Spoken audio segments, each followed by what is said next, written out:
امسك جوالك، اسمع القرآن، اقرأ القرآن، انشر القرآن، انشر حديث النبي صلى الله عليه وسلم الصحيح الذي تتأكد من صحته، انشر الحث على الخير، على الصلاة، على الصيام. أعظم النشر انشر التوحيد، انشر الاتباع والسنة. تصور سيئة قابلتها مو بعشرات الحسنات، آلاف الحسنات، لأنك حينما تبث الخير في الناس تأتيك آلاف الحسنات من الله سبحانه وتعالى.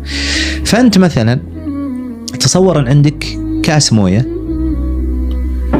وقعت فيه نقطة سوداء، ما الذي يحدث؟ يتغير لون هذا الماء، أليس كذلك؟ طيب كيف أعيده إلى لونه الطبيعي؟ أزيد عليه موية، أزيد عليه موية، مع الوقت تتلاشى المعصية.